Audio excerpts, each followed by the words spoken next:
Welcome back friend. स्वागत है आप लोगों का मेरे इस यूट्यूब चैनल क्वेस्ट आईएएस पे। लास्ट क्लास जो हमारी थी उसमें हम लोगों ने देखा वाइस प्रेसिडेंट के बारे में, जो कि straight from the Hindu segment से था हमारे। और उसमें हमने इस बात पर चर्चा की कि हम कैसे वाइस प्रेसिडेंट को हटा सकते हैं। वाइस प्रेसिडेंट को हटाने की जो प्रक्रिया थी वो हमने देखा कि वाइस प्रेसिडेंट को हटाने के प्रोसेस में जो भी प्रस्ताव होगा, रेजोल्यूशन होगा, वो केवल राज्यसभा में लाया जाएगा।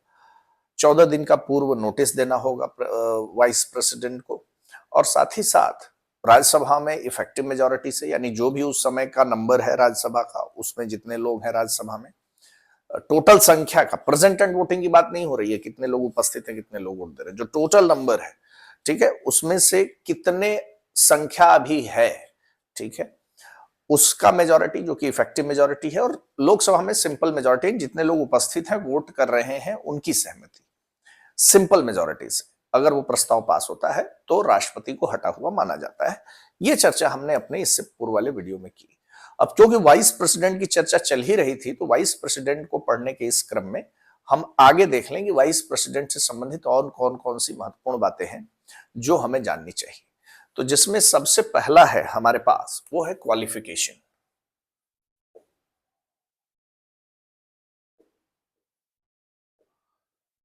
क्वालिफिकेशन क्या होनी चाहिए, क्या योग्यता होनी चाहिए वाइस प्रेसिडेंट के लिए, क्या योग्यता होनी चाहिए? Qualification for vice president.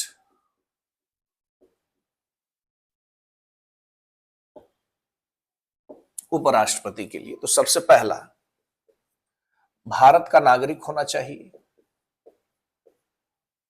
Bharat का नागरिक होना चाहिए।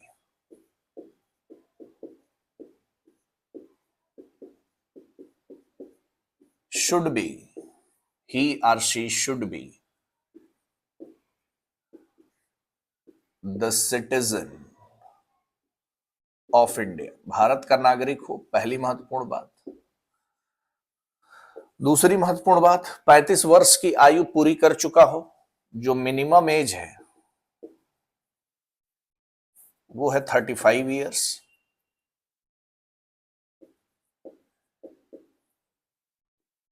ठीक है।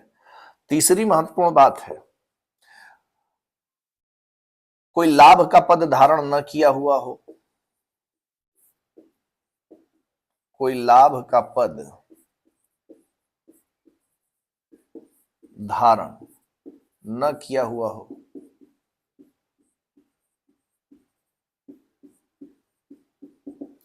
should not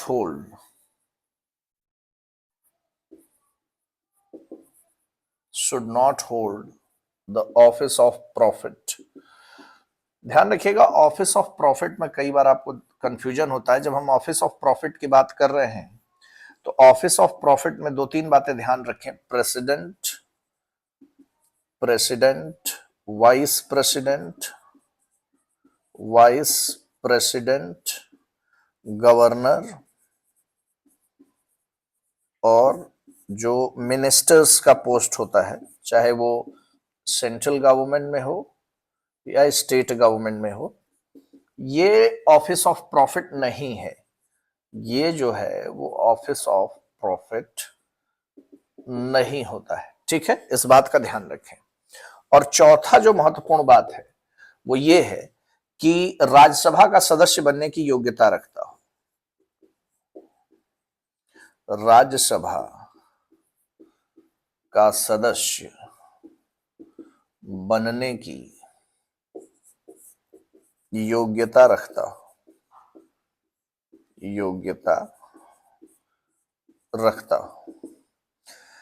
है ना। राज्यसभा का सदस्य बनने की योग्यता रखता हो, यानी ही या she must be qualified to be the member of Rajya Sabha. ठीक है, तो राज्यसभा का सदस्य बनने की योग्यता रखता है, उसके पास एलिजिबिलिटी है, वो राज्यसभा का सदस्य बन सकता है। ठीक है, बन सकता है नहीं। राज्यसभा का सदस्य होना नहीं चाहिए, बनने की योग्यता रखना चाहिए। ठीक है, ध्यान रखिएगा, जो वाइस प्रेसिडेंट होता है ना वो राज्यसभा का सदस्य नहीं होता है। इस बात को बहुत क्लियर कट ध्यान रखिएगा। ठीक है, तो राज्यसभा का सदस्य बनने की योग्यता रखता हो, सदस्य होना, ठीक है। इसके अलावा कोई लाभ का पद धारण न किया हुआ हो, ध्यान रखिएगा, प्रेसिडेंट, वाइस प्रेसिडेंट, गवर्नर और मिनिस्टर, चाहे वो सेंट्रल गवर्नमेंट या स्टेट गवर्नमेंट, ये ऑफिस ऑफ प्रॉफिट नहीं है, ये लाभ का पद नहीं है।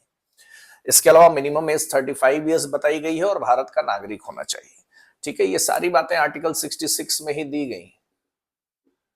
आर्टिकल 66(3), आर्टिकल 66 क्लॉज 3 इसकी बात करता है, ठीक है। तो आप लोगों को क्वालिफिकेशन पता चल गई वाइस प्रेसिडेंट की। अब इसके इलेक्टोरल कॉलेजियम की बात कर लेते हैं, निर्वाचक मंडल जिसे हम लोग कहते हैं। ये समझ में आ गया आप लोगों को? वाइस प्रेसिडेंट का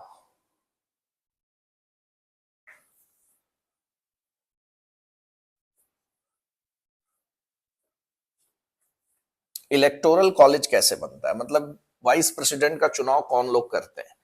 प्रेसिडेंट के चुनाव में आप सभी लोग जानते हैं कि जो राष्ट्रपति का चुनाव है वो जो हमारी संसद है उसके सभी निर्वाचित सदस्य उसमें शामिल होते हैं, नॉमिनेटेड मेंबर शामिल नहीं होते हैं प्रेसिडेंट के इलेक्शन में। साथ ही साथ राज्य विधानसभाओं और संघ शासित क्षेत्रों के भी निर्वाचित सदस्य उसमें भाग लेते हैं। जबकि वाइस प्रेसिडेंट का जो निर्वाचक मंडल होता है, इलेक्टोरल कॉलेज होता है,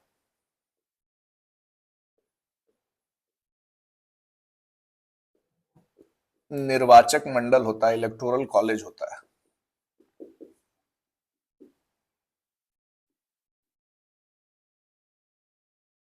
इलेक्टोरल कॉलेज होता है जो, उसमें पहला और यही अंतिम है, संसद के सभी सदस्य, all the member of parliament, all members of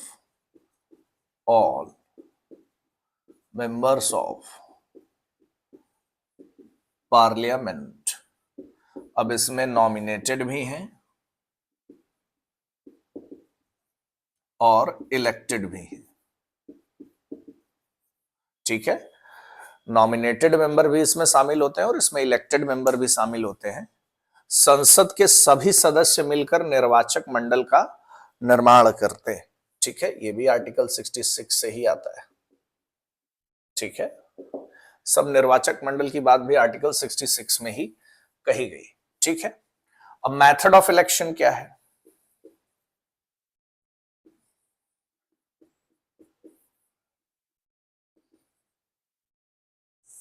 निर्वाचन की पद्धति क्या है? जो मेथड ऑफ इलेक्शन है आर्टिकल 66 से ही आता है, उसको हम लोग कहते हैं proportional representation by means of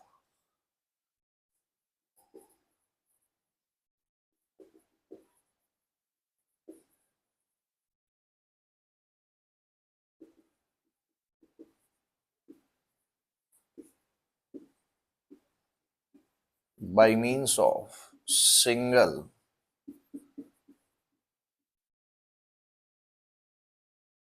transferable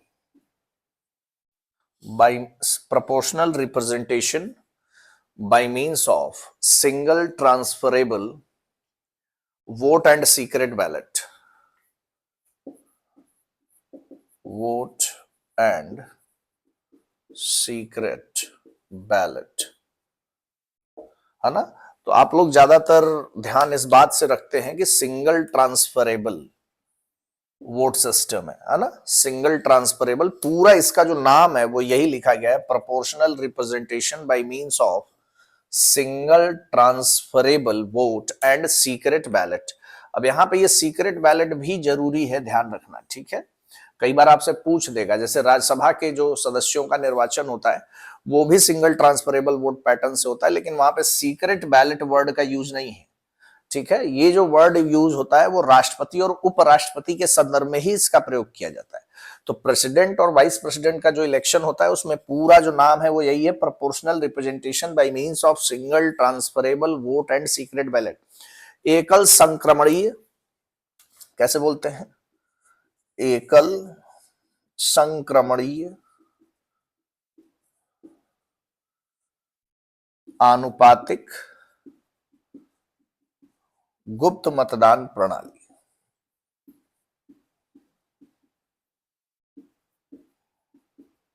पूरा नाम जो है वो ये एकल संक्रमणीय आनुपातिक गुप्त मतदान प्रणाली द्वारा किया जाएगा, और ये भी आर्टिकल 66 से ही आता है। ठीक है, आर्टिकल 66 ही इसको भी स्पेसिफाई करता है। तो proportional representation by means of single transferable vote and secret ballot. ठीक, तो निर्वाचक मंडल में कौन होगा? ऑल मेंबर्स ऑफ पार्लियामेंट होंगे, नॉमिनेटेड इलेक्टेड दोनों होंगे, जो कि राष्ट्रपति से काफी अलग है। ठीक है, राष्ट्रपति में हम देखते हैं कि जो हमारे मेंबर ऑफ पार्लियामेंट्स हैं, इलेक्टेड मेंबर ऑफ पार्लियामेंट्स वही लिए जाते हैं। साथ में स्टेट लेजिस्लेटिव असेंबलीज जो हैं उनके भी इलेक्टेड मेंबर्स लिए जाते हैं, यूटीज के भी इलेक्टेड मेंबर्स ही लिए जाते हैं। बट यहां पे हम क्या देख रहे हैं कि संसद के ही केवल सदस्य भाग ले रहे हैं। स्टेट लेजिस्लेटिव असेंबलीज, यूटीज के जो इलेक्टेड मेंबर्स हैं, स्टेट लेजिस्लेटिव असेंबली के जो इलेक्टेड मेंबर्स हैं या नॉमिनेटेड मेंबर्स हैं, वो भाग नहीं ले रहे। संसद के सभी सदस्य उसमें नॉमिनेटेड और इलेक्टेड भी, नॉमिनेटेड भी और इलेक्टेड भी दोनों भाग ले रहे हैं। ठीक है, तो ये निर्वाचक मंडल हो गया, ये मेथड ऑफ इलेक्शन हो गया, जो कि आपको ध्यान रखना है। अब इसके बाद हम लोग आगे बढ़ेंगे तो मेथड ऑफ इलेक्शन में ही एक तो बात ये हो गई, और दो तीन बातें ध्यान कर लीजिए। जो कोई भी राष्ट्रपति चुना जाना है, उसके जो प्रस्तावक हैं वो 20 होने चाहिए। जैसे कोई भी कैंडिडेट अगर खड़ा हो रहा है तो 20 लोग उसके प्रस्तावक होने चाहिए, इन्हें प्रपोजर्स कहते हैं। ठीक है, और अनुमोदक भी होने चाहिए, जिन्हें सेकेंडर्स कहा जाता है। अनुमोदक भी 20 होने चाहिए, जिन्हें सेकेंडर्स कहा जाता है। ठीक है, और ध्यान रखिएगा जो कोई भी प्रपोजर होगा वो सेकेंडर नहीं होगा। ठीक है, प्रस्तावक और प्रपोजर का मतलब सिंपल सा इतना है कि 20 लोग उस व्यक्ति का नाम प्रस्तावित करेंगे, हाँ भाई ये व्यक्ति होना चाहिए, और उन 20 को 20 और लोगों का समर्थन प्राप्त हो। ठीक है, जैसे मैंने कहा कि भाई एक व्यक्ति है जिसे हम उपराष्ट्रपति चुनेंगे, तो मेरे जैसा ऐसा मानने वाले 20 लोग हैं। ठीक है, कि हाँ ये राष्ट्रपति चुना जाना चाहिए। अब इस प्रस्तावकों के सपोर्ट में जो 20 प्रस्तावक हैं, इनके सपोर्ट में 20 और सेकेंडर्स हैं, अनुमोदक हैं, जो कह रहे हैं कि हाँ नहीं यही होना चाहिए। तो ये 20 और 20 टोटल 40 लोग हैं। जो प्रस्तावक होंगे वो अनुमोदक नहीं होंगे, इस बात का आपको ध्यान रखना है। ठीक है, ध्यान रखिएगा ऐसे व्यक्ति को, जो व्यक्ति जिसका जो उपराष्ट्रपति के चुनाव में खड़ा है, उसके लिए जो सिक्योरिटी डिपॉजिट है, जमानत राशि,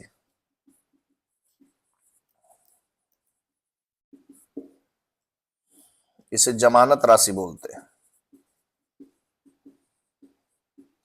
ये जमानत राशि जो है 15,000 रुपए है, और इस 15,000 रुपए जमानत राशि को उस कैंडिडेट को पाने के लिए कि उसे वापस मिल जाए ये 15,000 रुपए से, होता है ना एक शब्द जमानत जब्त होना। तो ध्यान रखिएगा कुल वैलिड वोट का यदि वो 1/6 वोट नहीं पाता है या इससे कम रह जाता है, 1/6 से कम रह जाता है, तो उसकी ये जो जमानत राशि है वो जब्त हो जाती है।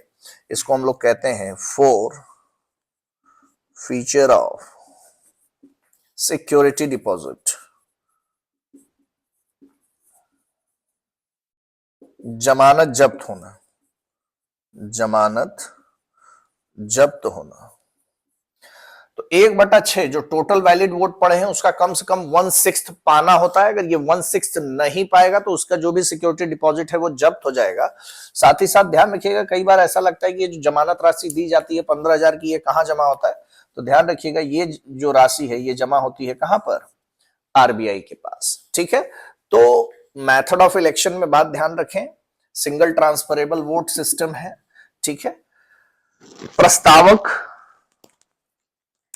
प्रस्तावक प्रस्तावक जो होंगे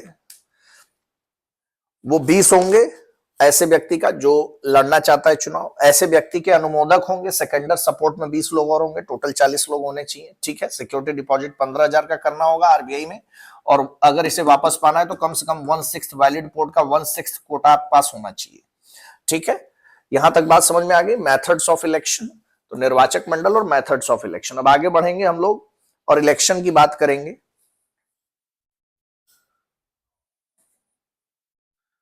आगे यहां से बढ़े और इलेक्शन की अगर हम लोग बात करें तो इलेक्शन में 2-3 बातें आपको ध्यान रखनी है। जो निर्वाचन है इसमें 2-3 महत्वपूर्ण बात आपको ध्यान रखनी है। वो कौन कौन सी बातें हैं मैं उसकी चर्चा कर दे रहा हूं अभी तुरंत यहीं पर। पहली जो बात है, जो इलेक्शन है, निर्वाचन है, निर्वाचन से संबंधित 2-3 महत्वपूर्ण बातें। आर्टिकल 324, आर्टिकल 324 कहता है कि जो भी निर्वाचन होगा राष्ट्रपति उपराष्ट्रपति का, ये इलेक्शन कमीशन करवाएगा। कौन करवाएगा? या जिसे चुनाव आयोग कहा जा रहा है। पहली महत्वपूर्ण बात, ठीक है। तो आर्टिकल 324 कहता है कि कोई भी जो राष्ट्रपति उपराष्ट्रपति राष्ट्रपति का जो इलेक्शन होगा उसे कौन कंडक्ट कराएगा? इलेक्शन कमीशन कंडक्ट कराएगा। दूसरी महत्वपूर्ण बात यहां पे क्या कही जा रही है? आर्टिकल 71 कहता है कि निर्वाचन से संबंधित कोई भी समस्या हो तो इस समस्या का जो समस्या की सुनवाई होगी वो सुप्रीम कोर्ट में होगी, है ना।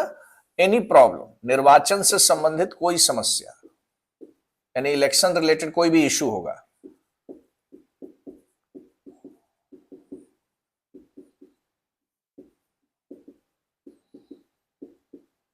तो इसका जो निस्तारण होगा वो सर्वोच्च न्यायालय करेगा।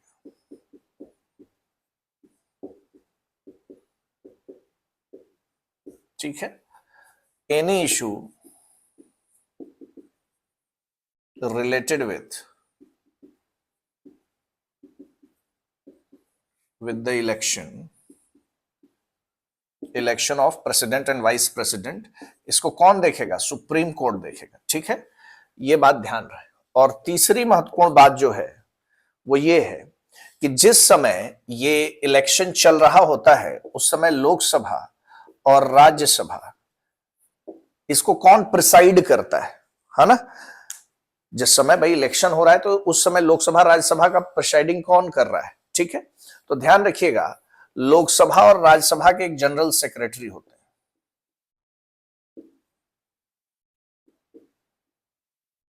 ठीक है, जनरल सेक्रेटरी होते हैं जिन्हें हम लोग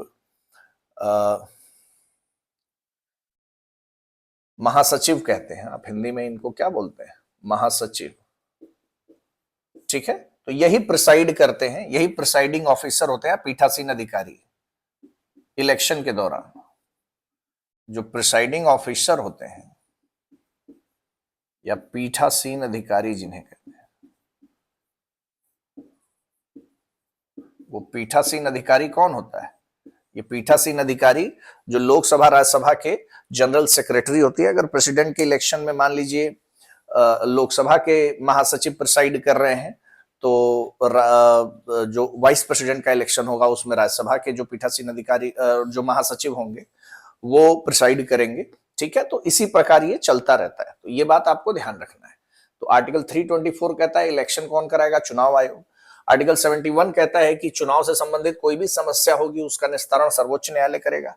और जिस दौरान ये इलेक्शन चल रहा है, वाइस प्रेसिडेंट का इलेक्शन चल रहा है, प्रेसिडेंट का इलेक्शन चल रहा है, उस समय लोकसभा राज्यसभा के जो जनरल सेक्रेटरी होते हैं वही हाउस को प्रिसाइड कर रहे होते हैं। इस बात का आपको ध्यान रखना है। ये क्रम से करते हैं, ऐसा नहीं लिखा हुआ है कहीं पर कि कौन किस समय करेगा। अगर एक बार राज्यसभा के पीठासीन अधिकारी महासचिव बने हैं, राज्यसभा के महासचिव बने हैं एक इलेक्शन में, तो दूसरे में लोकसभा के महासचिव बन जाएंगे, प्रिसाइडिंग ऑफिसर। ठीक है, तो इस प्रकार ये चलता रहता है। अब ओथ एंड अफर्मेशन की बात कर लेते हैं। ओथ एंड अफर्मेशन की भी बात कर लें।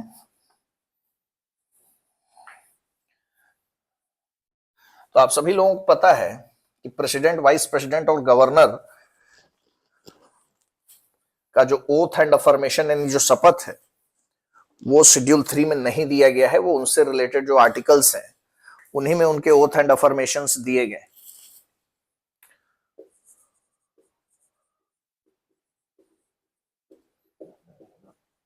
ओथ एंड अफर्मेशन की बात अगर हम लोग करेंगे, शपथ की बात करेंगे, तो आर्टिकल 69 बात करता है इसकी।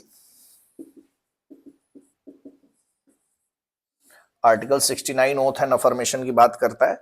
और ध्यान रखिएगा, संविधान में निष्ठा की जो शपथ है वो उपराष्ट्रपति लेते हैं। और आगे मैं आपको बता दूं, अगर आपसे कभी ये पूछे कि उपराष्ट्रपति को शपथ कौन दिलाते हैं, जो शपथ है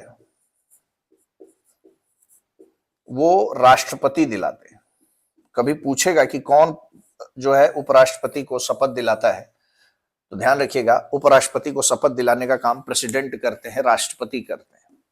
ठीक है, तो कई सारी बातें आपने देखी, आपने क्वालिफिकेशन देखा, आपने निर्वाचक मंडल देखा, आपने निर्वाचन की प्रणाली देखी, आपने इलेक्शन के बारे में देखा, इलेक्शन कौन कराएगा, इशू होंगे तो कहां सॉल्व होंगे, और उस दौरान हाउस को प्रिसाइड कौन करेगा, ये तीनों बातें आपने देखी। और फाइनली जो ओथ एंड अफर्मेशन है वो राष्ट्रपति कराते हैं। ठीक है, या राष्ट्रपति द्वारा नामित कोई व्यक्ति अगर आगे अगर कहेगा तो राष्ट्रपति या राष्ट्रपति द्वारा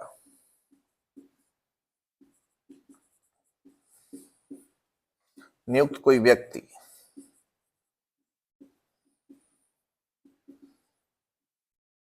ठीक है, बात समझ में आ गई, यहां तक क्लियर हो गया। अब इसके बाद टेन्योर की भी बात कर लेते हैं।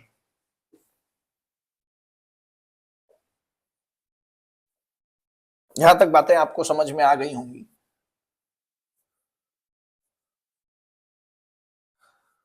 अब जो राष्ट्रपति हैं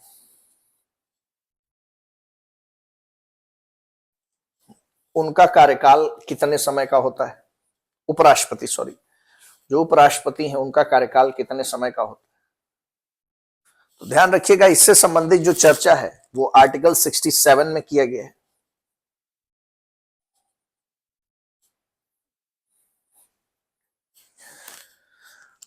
आर्टिकल 67 जो है टेन्योर की बात करता है। ठीक है, और इसमें जो पहली बात है, जो टेन्योर होगा वो क्लियरली लिखा गया है 5 इयर्स होगा। ठीक है, तो जो उपराष्ट्रपति का कार्यकाल होगा वो बहुत स्पष्ट रूप से बता दिया गया है, कितने वर्षों का होगा, 5 वर्षों का होगा। ठीक है, यदि उपराष्ट्रपति का पद किसी कारण से रिक्त होता है, यदि उपराष्ट्रपति का पद किसी कारण से रिक्त हो जाता है समय से पहले, तो ध्यान रखिएगा, जो इलेक्शन कमीशन है, जो इलेक्शन कमीशन है वो इलेक्शन कंडक्ट कराएगा। वो इलेक्शन कंडक्ट कराएगा कब, एज सून एज पॉसिबल। बहुत सारे लोगों को ऐसा लग सकता है कि ये जो है विद इन 6 मंथ लिखा गया है, 6 महीने के अंदर लिखा गया है, ऐसा नहीं है। लिखा गया है एज सून एज पॉसिबल, जितनी जल्दी संभव हो, जितनी जल्दी संभव हो। ठीक है, उतनी जल्दी इलेक्शन कमीशन करवाएगा। ठीक है, अब तीसरी महत्वपूर्ण बात, कोई भी एक व्यक्ति कितनी बार उपराष्ट्रपति चुना जा सकता है। तो ध्यान रखिएगा, राष्ट्रपति में तो आप लोग क्लियरली इस बात को पढ़ते हैं, जब प्रेसिडेंट की बात होती है तो क्लियरली आप लोग पढ़ते हैं कि कितनी भी बार बन सकता है ना, कितनी भी बार। रीइलेक्शन की बात ही कह दिया है कॉन्स्टिट्यूशन में। यहां पर कॉन्स्टिट्यूशन साइलेंट है, कोई व्यक्ति कितनी बार उपराष्ट्रपति बनेगा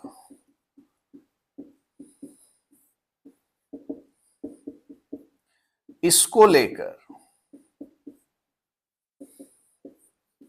संविधान मौन है। ठीक है, राष्ट्रपति के केस में ऐसा नहीं है, लेकिन उपराष्ट्रपति के केस में ऐसा है। कोई भी पर्सन कितने बार एक वाइस प्रेसिडेंट के रूप में चुना जाएगा, इसको लेकर के कॉन्स्टिट्यूशन साइलेंट है। प्रेसिडेंट के केस में ऐसा नहीं है। प्रेसिडेंट के केस में लिखा हुआ है कि कोई भी पर्सन कितनी भी बार, एक पर्सन जो है वो री इलेक्शन के लिए एलिजिबल है, दोबारा से चुनाव कर सकता है, दोबारा से चुनाव लड़ सकता है, दोबारा से चुन करके आ सकता है। लेकिन उपराष्ट्रपति को लेकर के कॉन्स्टिट्यूशन क्या है, साइलेंट है, मौन है। इस बात का आपको ध्यान रखना है। संविधान मौन है, संविधान उपराष्ट्रपति कितनी बार चुना जाए, कोई भी एक व्यक्ति कितनी बार उपराष्ट्रपति बन सकता है, इसको लेकर के कुछ नहीं कहता। ठीक है, तो ये तीनों बातें समझ में आ गई। टेन्योर की बात करेंगे, 5 इयर्स का कार्यकाल है, एकदम स्पष्ट रूप से लिखा गया है। ठीक है, इलेक्शन कमीशन इलेक्शन कराएगा, अगर समय से पहले पद रिक्त होता है तो जितनी जल्दी संभव हो उतनी जल्दी इलेक्शन कराएगा। ठीक है, और कोई व्यक्ति कितनी बार उपराष्ट्रपति बनेगा, इसको लेकर के संविधान मौन है। एकदम स्पष्ट रूप से इस बात को आपको ध्यान रखना है। ठीक है, आई होप कि सारी बातें आपको समझ में आ गई हैं। ठीक है, सारी बातें आपको समझ में आ गई हैं। सेशन को हम लोग यहीं पर एंड करेंगे, नेक्स्ट क्लास में आएंगे तो इससे आगे की चर्चा करते हैं। Till then bye bye, take care and have a good time.